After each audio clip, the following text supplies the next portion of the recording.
Okay, hello. Today we are talking about something that I think is so important to all of us who have been in a relationship for longer than about 10 minutes, which is this very problematic communication dynamic that is so common. It happens to all of us, but it is feeling invalidated in our relationships. And when this happens, it creates such a huge problem. It leaves us feeling resentful, disconnected, I think, and really wanting to have more closeness with our partner, but feeling really frustrated by this inability to communicate when we're talking about things that are important to us and we feel like it's just not working. Our partner isn't understanding us, or maybe you felt this way, like you bring up something that's on your mind, it's important, and wind up feeling shut down, or they make you feel bad for feeling the way that you do.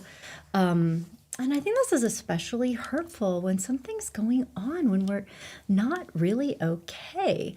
Maybe it's something going on in other parts of our lives. Maybe it's even something that's happening in the relationship, but we're upset and we're trying to reach out to this person who's supposed to be in our corner, right? Who's supposed to love us, but it winds up feeling like such a bad experience.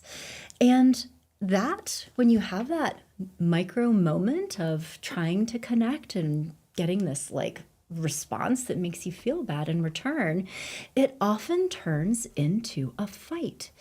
Or a really like toxic moment for a relationship, because you have kind of two paths here. When you feel emotionally invalidated, you can say, no, really, you're going to hear this. You're going to understand me. And it escalates, right?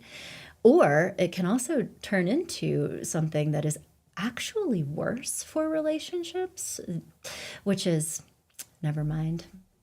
I can't talk to you, so I'm actually not even going to try. I'll just take my emotional needs elsewhere. I'll talk to my sister, my friend, to my journal, right? But it's this sense of disconnection, and that is actually one of the reasons why people think that conflict is negative in relationships. The opposite of conflict is actually more destructive in some ways. When people believe that it doesn't matter what they say, it's not going to work, so why try? That's when a relationship is really in trouble. But this is emotional invalidation in action. And this is what will destroy a relationship, unfortunately. It is super common, but it's like death by 1,000 cuts. And it's something that we all need to be vigilant about in our relationships and know how to take action in order to make this better. Because if we don't, and if we keep having this experience over and over again, it is going to take a huge toll. But if you're dealing with this in your relationship, first of all, I want to validate you, right? And just help you understand that this is normal. This happens in every relationship. And it does not mean, by the way, that there is something uniquely wrong with this specific relationship, because the fact is nobody teaches us how to do this, right? And I think our default tendency is to be focused on our own experience more so than those of others. And so it is the easiest thing in the world to do, to accidentally invalidate somebody else and not even realize that we're doing it. And so my hope for doing this live stream today is to just bring this in the air and have an open conversation about the fact that it happens and that there truly is a path forward.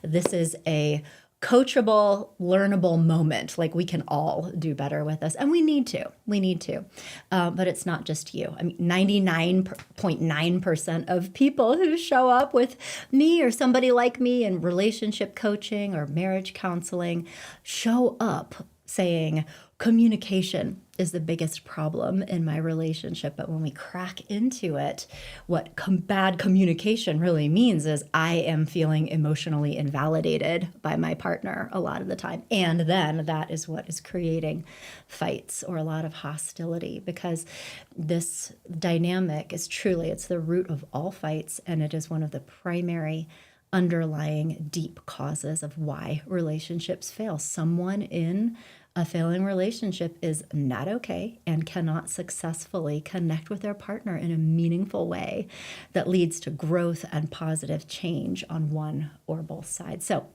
again, this is what today's live stream is all about.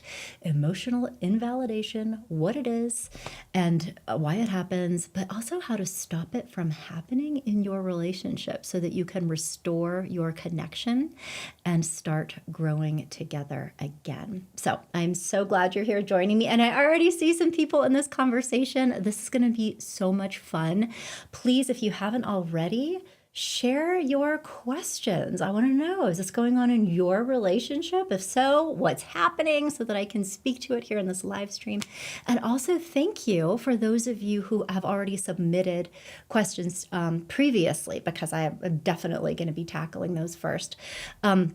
And hey, before we move on, just super briefly, if this is your first time connecting with me, I'm so glad you're here. I am Dr. Lisa Marie Bobby. I'm the founder of Growing Self Counseling and Coaching. And my background, I am a licensed psychologist.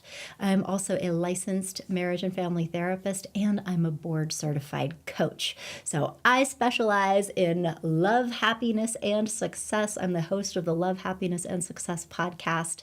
And I'm so excited to be here with you today because this is such an important topic and we're going to have fun. Okay. So first of all, before we dig into questions, I just want to set the stage here really briefly to talk, let's just define our terms for 1 second. So throwing around emotional invalidation, and what does that mean? When I think of it, it is this opportunity that is lost. Emotional invalidation means that there has been a moment, a seed of connection that could have been really meaningful. Somebody is coming to you with a feeling, or we are being vulnerable in some way. But the invalidating part is that that is then rejected, dismissed, discredited by the other person, which leaves you feeling like either the way you felt is wrong or that they don't care. Like, yeah, they understand you, but they don't care about it. And that's really, I think, what it comes down to is that we all have this fundamental longing, a need, and I think a right, personally, to feel understood and valued and respected in our relationships, especially by people that love us. And invalidation can happen in so many different ways. There are many different flavors of emotional invalidation that we'll be talking about. But the one thing they have in common is that it feels like either a slap in the face, kind of, or it feels like being hurt, you know? And again, just to reiterate, invalidation is so easy to do that we are all guilty of it. I know even if you're here today because you have really been feeling invalidated by your partner, and I absolutely honor and respect that. I feel that way in my own relationship sometimes. And I think that this is just so ubiquitous, and it takes so much intention and thoughtfulness to not accidentally communicate in emotionally invalidating ways. Like it requires a lot of emotional intelligence and intention in order to do it differently, that we all do this without realizing it. And so I also just want you to know that I'm not here to blame or vilify anyone, because this is kind of the human condition. This is the default until we all learn how to do better, right?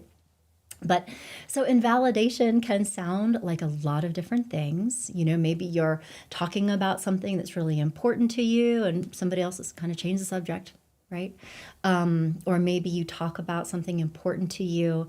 Especially, this is common if it's something that has been happening in the relationship that feels hurtful and your partner doesn't absorb it and hear you. It turns into this defensiveness. Like all of a sudden now we're talking about them and how they feel and how they're right and you're wrong. Invalidation can also happen if you come in with, a feeling, an emotional need, and your partner immediately jumps into fixing or minimizing your feelings. Like, you shouldn't feel sad because XYZ, or, this would make it better. You should try to do this differently, and then you wouldn't feel that way anymore. And you're like, that is not the point. It leads to disconnection. Comparing their experience to yours, right? Like, all of a sudden, you're just left feeling really alone. And it's such a problem because a person on the other side of this will feel misunderstood, unheard, alienated, attacked, and it inhibits authentic sharing. It inhibits vulnerability. It is the opposite of emotional safety, and it will cause a fight if the person on the other side is, still invested enough, still has enough hope to try and fight to be heard. But, I think the saddest piece of this is when it's just such a missed opportunity to connect through empathy and responsiveness, because all of those moments could have happened so differently. And so on the other side, we just talked about, what is emotional invalidation. Let's talk about validation. So validation is what happens when we are showing up in a way where we are helping the other person feel understood and heard and respected and cared for. And when we are able to validate other humans, it has a way of diffusing conflict and making the conversation that happens next a lot more constructive. It builds emotional safety, and it leads to trust and hope and goodwill. And not only does it make it feel a lot easier to be authentic with the other person, but it is also kind of the prerequisite for meaningful problem solving and change, because it strengthens this emotional connection. And just to say this out loud, in case nobody said this out loud to you before, every single relationship has issues. It has stuff. There are problems that we all need to work through with our partners. There is no such thing as a relationship that doesn't have some of that. The only difference between strong, healthy relationships and the ones that are struggling and feel really hard and that may be on a trajectory of failure, the only difference is not the presence or absence of issues. It is the ability of the people in the relationships to be able to have constructive conversations with each other about, the fact that this doesn't feel good for one or both of them, and what do we want to have this be instead? What would be better for both of us, and how can we do things differently, cultivate different mindsets, respond to each other in different ways that helps this feel a lot better for both of us going forward? That's the only difference. So emotional invalidation prevents that from happening, where validation is like the foundation to have those kinds of constructive and courageous conversations that are necessary. That's how relationships work.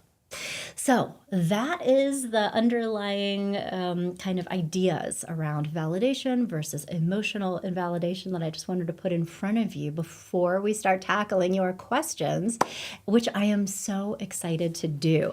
I have one excellent question come in already that I think we can all totally relate to and learn from. But if you have questions, if this is going on in your life, if you've been feeling emotionally invalidated, or if you think that maybe you haven't yet learned how to be the kind of person that can help other people feel validated and loved and understood. Like if you've been getting that feedback from others, I want to talk about that too, because that is on all of our path of growth, right? So let me know what is on your mind. Okay. So, listener wrote in with one burning question. And she wrote, how can a partner still validate and be emotionally intimate with you when your emotions and upset, you're emotional and upset regarding their behavior? So, for example, my husband is practicing being really empathetic, but when it comes to him being the cause of the pain, then it's really hard for him to be empathetic. How can I make it easier for him to be there for me emotionally before trying to fix or solve the problem? This is such an awesome question, and we have all been there. Like, even if you are working on creating better communication and more emotional safety in a relationship, and, like, how do we respond to each other when somebody's coming in with I had a hard day? Like, that is so much easier than the kind of conversation where somebody's like, I'm actually mad at you, and I would like you to hear about that and understand and validate my feelings because I'm upset right now. Like, that is hard for everybody, right? And so, first of all, I love this question, and there's so much love in this question. I mean, even just the way you phrased this, like, how can I make it easier for him to be there for me emotionally? Before trying to fix or solve the problem. Like, there's so much self-awareness there that,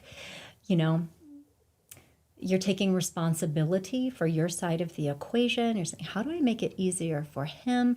But also, I think a lot of love and respect for yourself. Like, I need him to be here for me emotionally, and I need to feel like he understands and cares about what I'm coming to him with. That is important, and that is so valid, right? We need to have that. And one of the things that I am hearing in this question is something, again, that we are all so vulnerable to, and that can be so easy to miss because, especially when we are upset about something, we are very connected to our own experience because we're in pain, right? I mean, if you hurt yourself, you break a finger, you get burned, like you're like, ow, I feel this. I'm very aware of feeling this pain right now. And when we're upset, that is how we go into interactions, is like, I'm upset and focused on that. So the thing that does is that it makes it difficult for us to maintain awareness of the fact that our relationships are systems, meaning that we come into interactions in a way that elicits a reaction from a partner that then we react to, and then they are reacting to our reactions. And we have to therefore be very intentional about how we are entering into those moments, especially when we're escalated, right? Because what I am hearing in this story, this question, is that it sounds like in these moments you're upset and you are seeking validation from your partner, your husband, maybe without being aware of the fact that he is feeling painful feelings in those moments too. And that in order to stop this cycle and get what you need in this moment, perhaps, I don't know, I'm not in there with you, but I'm just saying, as a marriage counselor, perhaps he needs to feel seen and heard by you in order to create the kind of emotional safety and goodwill and trust that is necessary for him to mobilize his empathy and be able to be in his noble intentions. Because again, we all do this. I do this, right? We want to talk about how bad we feel about something that you did, and not really recognizing that the person on the other side of this may very likely in this moment be feeling attacked, threatened, criticized, defensive, and that they have a different perspective than you do. They may see the situation that felt very hurtful to you, they view it differently. And their different perspective is also valid, right? Just because our feelings are hurt doesn't mean that our desire for validity wins over your desire for validity. Like, right? It has to stay balanced. But when we're so connected to our own feelings that we can't see the person on the other side or understand what they're feeling because we're so focused on what we're feeling, we can't acknowledge that. And then what we experience is defensiveness, and then we are just getting hurt more. Like, I can't even talk to you about this. I'm trying to tell you how I feel, and all you can do is get defensive and tell me that I'm wrong and why my perspective is not the correct perspective and that I shouldn't feel this way. And that turns into a terrible fight. And so this is so hard because both people have very legitimate needs here.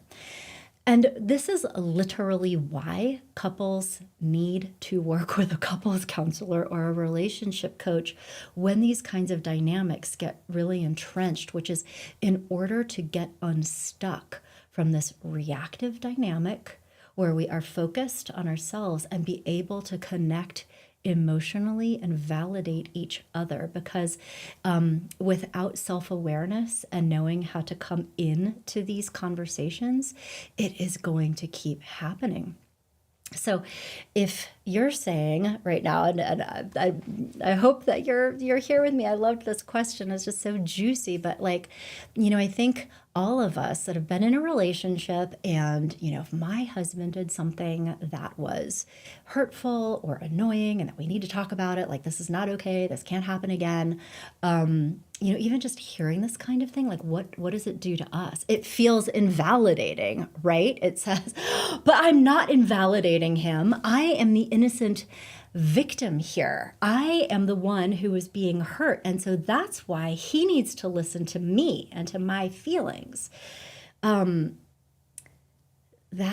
is the language of invalidation. That is, I would guess, also probably how he feels in these moments when he feels like you are coming at him with this next thing that he did wrong, and how could he, and I don't like this, and this has to change, and blah, blah, blah. So the answer to resolving this type of invalidation cycle is empathy that goes both ways. Your husband, in order to be in a place where he's able to be what you want, may need empathy for you. But you also need to have empathy for him, or this isn't going to work. So for example, coming in and saying that I need to talk with you about something, and I'm going to go into the actual, like, here's how to create a validating communication experience that's going to feel a lot better for both of you. But when somebody is getting defensive with you and saying that's not what happened, right?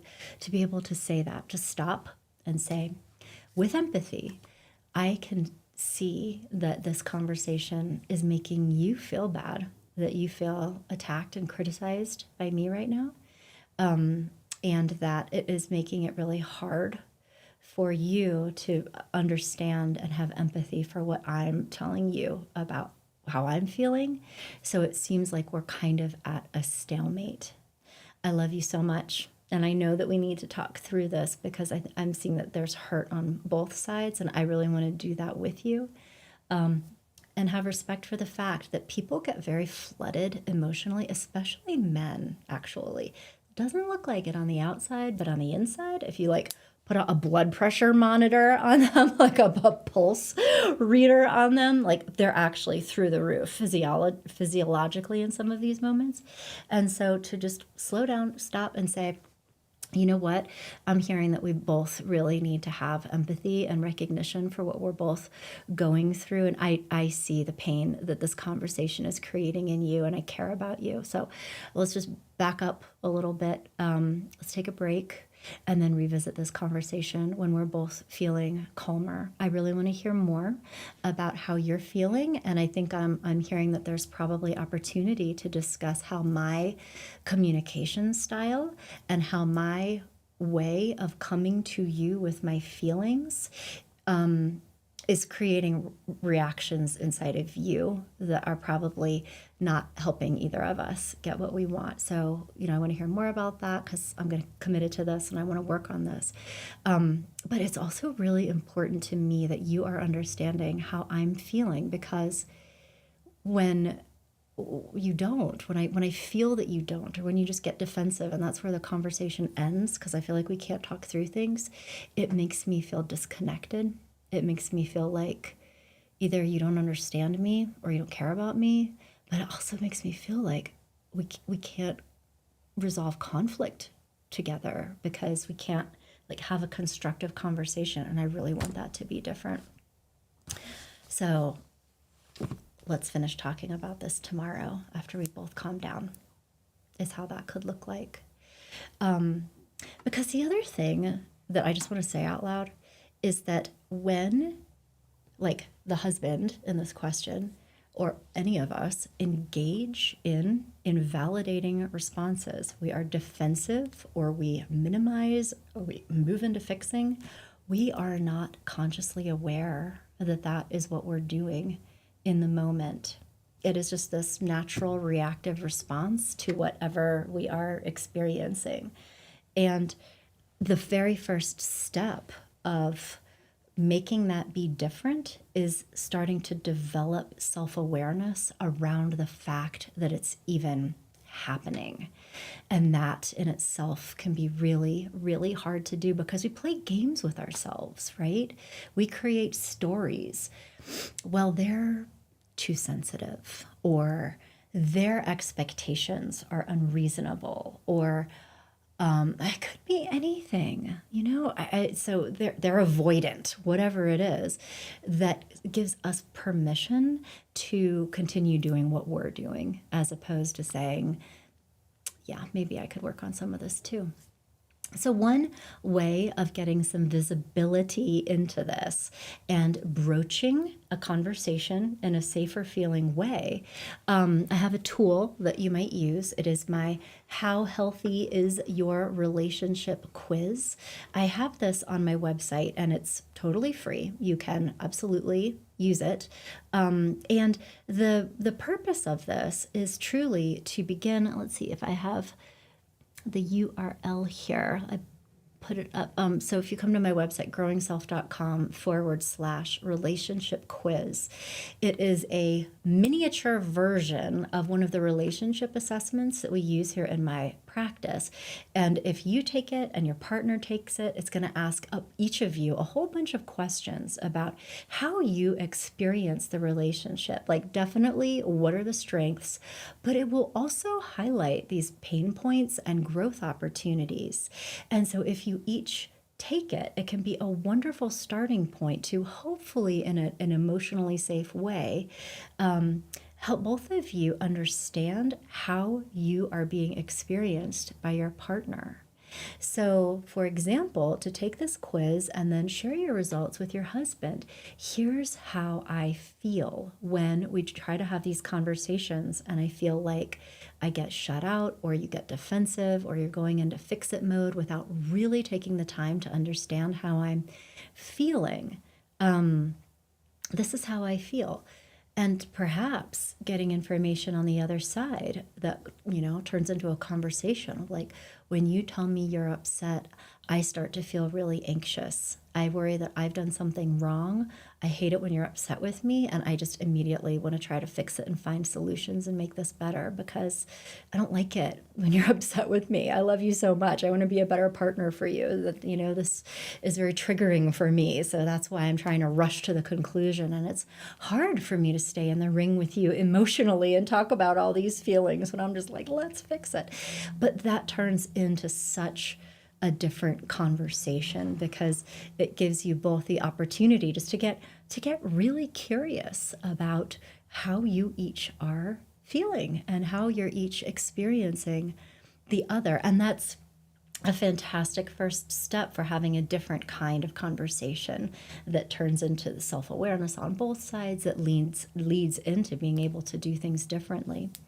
And then before moving on to another question, because there are so many great questions, I love it. But the solution here, if it is difficult to have that kind of courageous conversation together without people getting reactive and it turning into a fight, because that often happens, right? There are evidence-based models of couples counseling that are especially powerful if you can find a practitioner who applies these evidence-based forms of couples and family therapy through a relationship coaching format that is very focused on growth and development and solutions and what are we going to do differently, like kind of taking it into how do we create different outcomes. And I just say that like that's the kind of work that we do here at Growing Self. And I know that this combo is rare. And it can be hard to find a practitioner who can help you do this kind of work. But the way it works, and you could even try to do this at home a little bit, but again, to have facilitation and a guide who can walk you through this process is incredibly beneficial. But it starts with creating shared goals. Like we're actually going to back up and not talk about all the things that everybody's mad about and hurt about. But, if this were better, what would this look like for both of us? I mean, how do we each want to feel in this relationship? What is our vision for our shared life together? Why is this so important to us? And really kind of going into what do we want, right? That feels a lot more positive and constructive, I think, for many people than just like focusing on the problems.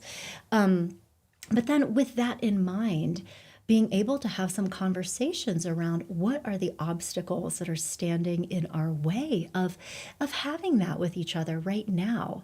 But when we frame this as obstacles, then it turns into, so what do we need to learn about each other or about ourselves? What do we need to learn how to do differently? Like communication skills, emotional intelligence skills, solvable problems, right? That we can learn how to do things differently. Sometimes it's a mindset that is getting in the way and that needs to change. But really having constructive conversations about what can we do? How can we think differently that leads us to feel differently, that leads us to behave differently with each other in these moments so that we can be responding to each other in a way that leads to connection and a bonding emotional experience instead of this disconnection and emotional invalidation that's going on both sides. And when we can think about that, map it out, see the obstacles, we are also creating a lot of self-awareness around, okay, so what parts of this dynamic am I contributing to without even realizing it half the time? And what can I be doing differently in order to help this get better? And so then the third step is that once you do that exploration and have this kind of clarity, then it can turn into an action plan that involves the doing of the things, like learning how to do the things, practicing different communication things, starting conversations differently. And then every time you try and have that experiment, have conversations around how did that go? Did we feel differently or not? And really just having this like collaborative growth mindset in the relationship that fosters personal responsibility and self-awareness, but also development that I think is feels a lot more respectful for both people and also honest in a lot of ways. But when you're able to get into this type of relational work, it turns into this upward spiral that is, I think, a more positive and active approach. And it is a problem to find that. I mean, I think most couples who want and need to do that kind of work will really struggle to find a provider who can do that with them. 99% of therapists are not MFTs, meaning that they don't have the qualifications to work with relational systems in the way that I was talking about. But also 99% of MFTs do not utilize a coaching framework. What I was just talking about is coaching psychology. We're not talking about psychotherapy, which is like, okay, tell me about your parents' divorce and all these trauma triggers. Like, no, it's going into how do we make this better? So it is kind of like finding a unicorn. And certainly, I mean, that's what we do here at Growing Self. So if you want to do this work here, of course, you're always invited to book a free consultation. But also, I hope just us having this conversation helps you know what to look for. I want a MFT who does relationship coaching and who utilizes evidence-based systemic frameworks for couples growth work, like emotionally focused couples therapy or the Gottman method, but is applying it through a relationship coaching framework that will actually help both of you make changes in the relationship. So that was a very long-winded answer to your question, but I wanted to be comprehensive because there's a lot here. You know, your question was so sincere. It is, what do I need to do in order to help him respond to me differently in these moments? And I hope the takeaway is that it's actually not just like saying something different, or if you do this one thing, flip a switch, and it's going to be different from here on out. It is a growth moment. It's for you, for him. And so there is a process. We say in our practice, growth is not an event. It is a process that occurs over time. And through, two people feeling committed to do the work on themselves and on the relationship. That is how this happens. And so in order to be a good and trustworthy friend for you, I wanted to give you all the information as opposed to some, trite thing that you might try, because there's certainly all kinds of communication techniques that might be part of making this different. But if you're not kind of doing this in the context of a more full and meaningful growth experience, you might try relationship techniques and then they don't work and you don't really know why. And it makes you feel discouraged and bad about the relationship. And I think that's the risk of sort of superficial answers to things, is because if you try it and it doesn't work, not only will it make you feel bad, it can also lead you to start thinking, well, there must be something really wrong with my relationship because I tried saying it this way and he was still really defensive. Therefore, how do we move forward? It leads to this feeling of hopelessness, which is, one of the pillars of a failed relationship. So anyway, but I hope that this information helps you understand things differently and then also hopefully break out of this cycle. So, okay. So more questions. All right.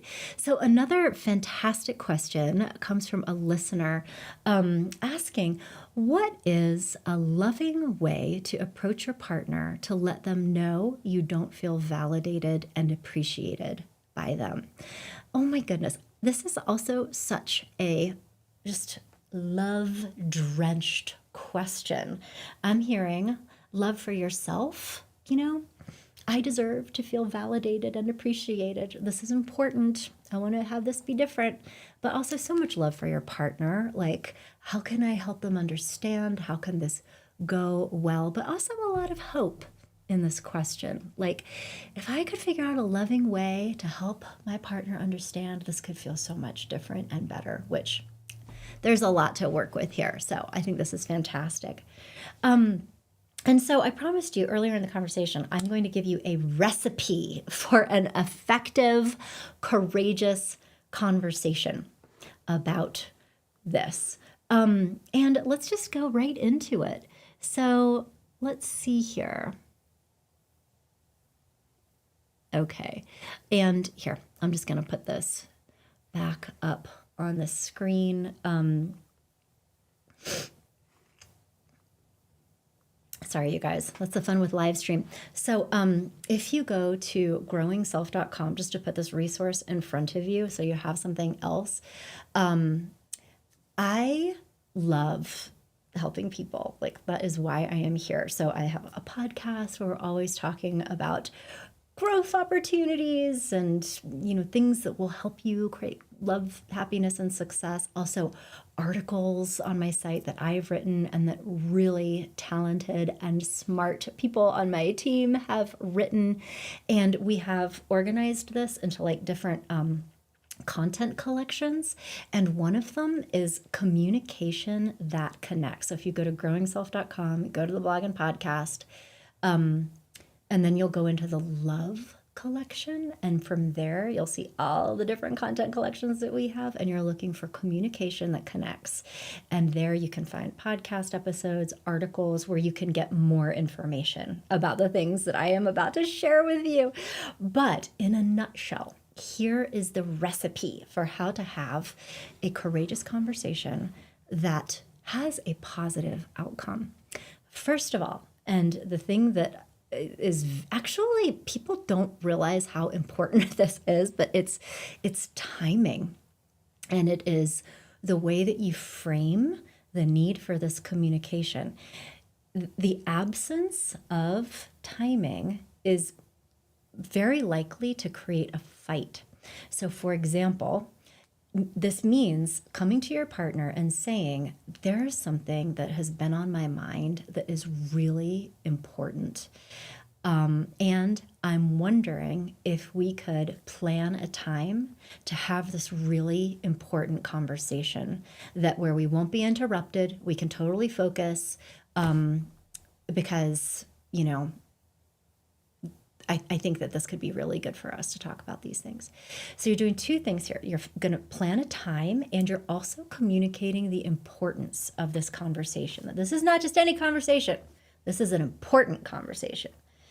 And so the opposite is like your partner's unloading the dishwasher, or, doing something, or in the middle of putting in an Amazon order, whatever it is, and you walk up behind them and say, I feel invalidated by you and it hurts my feelings. Like, that is not going to go well. So timing and communicating importance is the very first thing.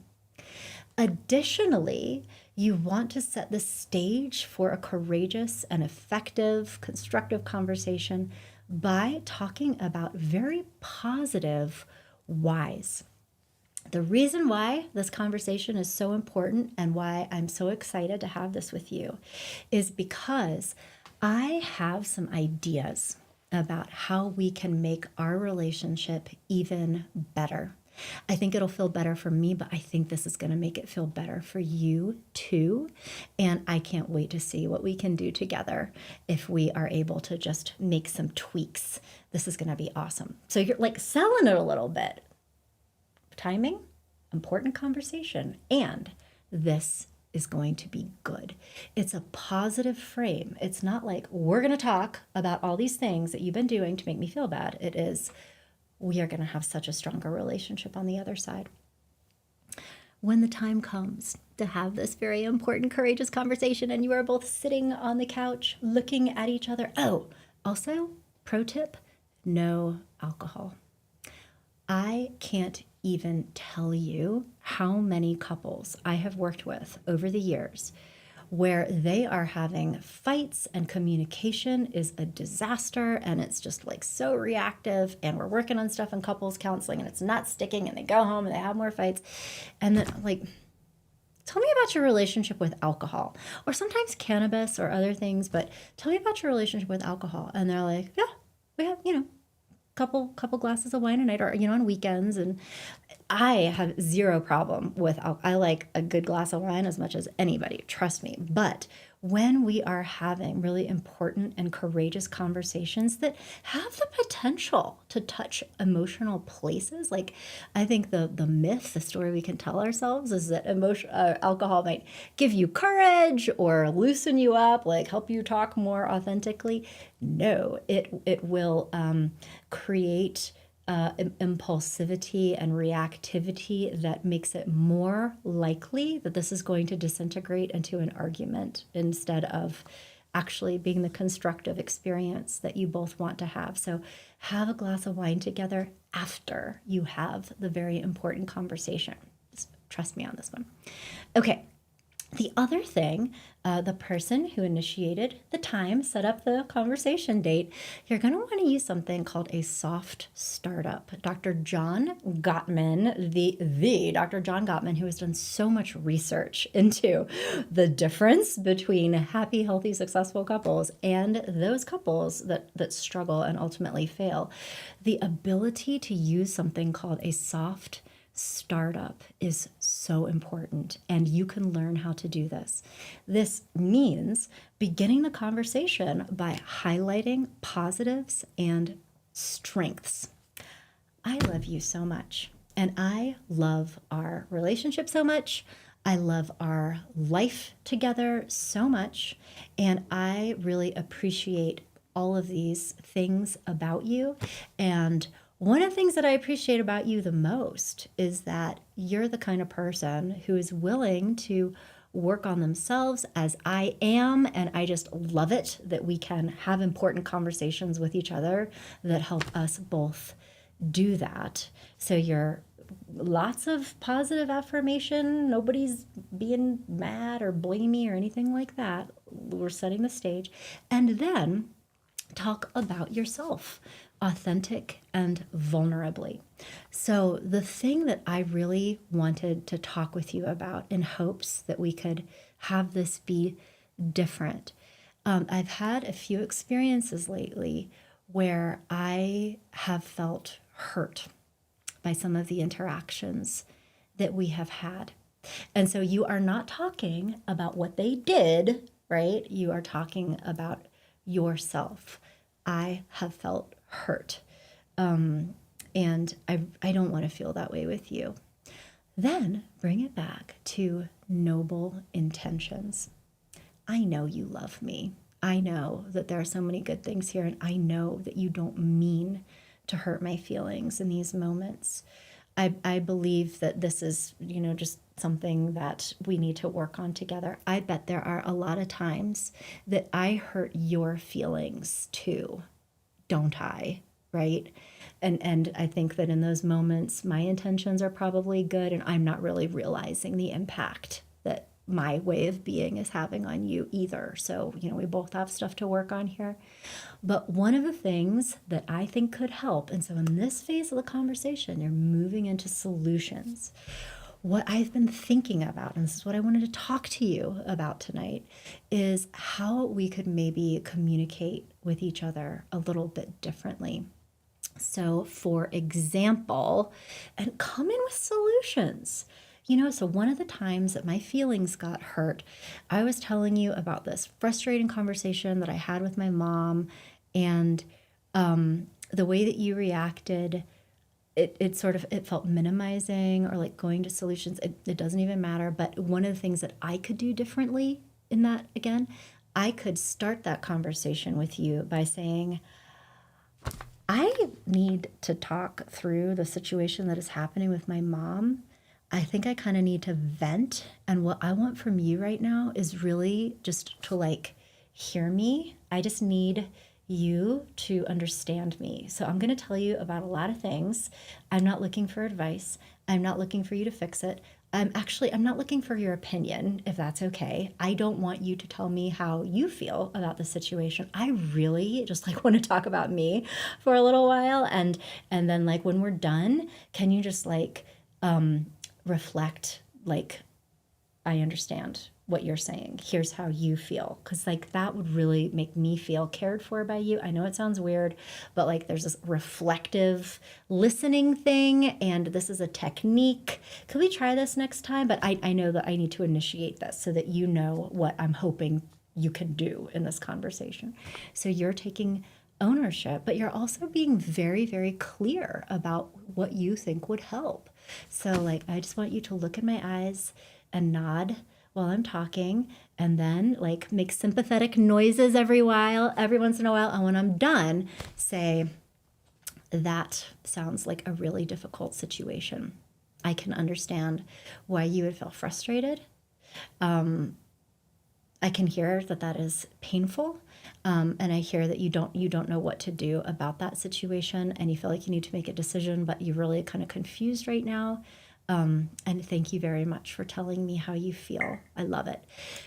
I know it sounds so simple, you guys, but like, that is an emotionally validating response, and that is how we create bonds of connection in these moments.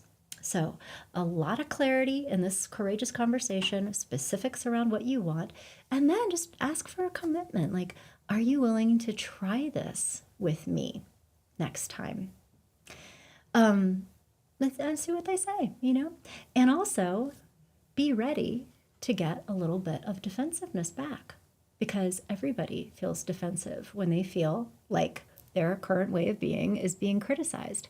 I feel defensive when somebody's telling me that I'm doing something wrong. And I bet you do too. Like, we can all have empathy for this. But the other, piece of this here is talking to your partner, like, how do you feel about having this conversation? This was the important conversation that I wanted to have. What was it like for you? And also, maybe let's talk about times that you feel hurt by me. Like, how can I be a better partner for you in these moments? I just told you about a situation where my feelings get hurt, but like, what is it like for you? And then you have the opportunity to practice and model the kind of emotional validation that you want to experience in your relationship. You can say, I hear, yeah, that you had a moment in this conversation where maybe you felt criticized by me, and that maybe it felt a little bit unfair to you, or that you see things differently, and there's some things about your experience that you'd really like me to understand. And I'd really like to understand that. Please tell me more, so that you are practicing being non-defensive and using those reflective listening skills. And so it's following that kind of structure that I would advise to answer your question. How can I have a conversation with my partner about the fact that I'm feeling emotionally invalidated sometimes, and have that be different? That is how it's done. And so if this feels difficult as I'm talking through it, or you're like, oh no, this isn't going to go well, this is a sign that it could be really helpful for you to work with a marriage and family therapist, especially one who does relationship coaching, to help kind of provide structure and guidance and support for both of you as you're seeking to make these kinds of changes in your relationship. And I'll also tell you, just word to the wise, if you try having this kind of conversation on your own and it starts to feel like it goes sideways, like we're tapping into big feelings or people are having negative reactions to some piece of this, it is not just okay, it is really smart to turn this into a multi-part conversation, because these are big things. There's a lot attached to this. People can feel very threatened during conversations like this, and we need to let people calm down, because if we don't, and we're like, no, we're gonna work through this right now, they will get flooded, they will stop responding, there will be escalation, and it will turn into a fight and a bad experience on both sides. So like, give it some air, and you need to come back and finish the conversation, but like, tomorrow is just fine. Okay, well, thank you again so much for your questions and for spending this time with me today.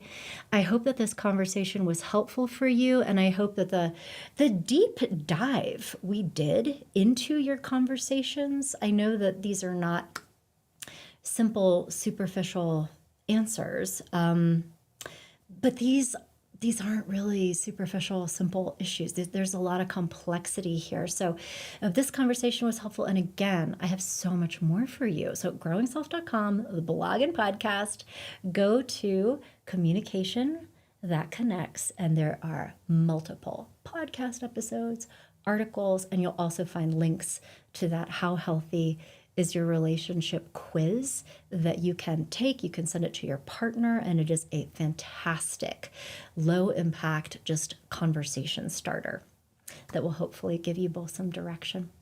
Okay, thank you so much for spending this time with me today. This was so much fun. I love these. And come back next week. Next week, we have another, I think, really exciting and meaningful topic, which is how to keep the spark alive in a long-term relationship. So I'll have lots of ideas to share with you, but also I really want to hear your questions so that I can speak to them during this time together. Okay, you guys, take care.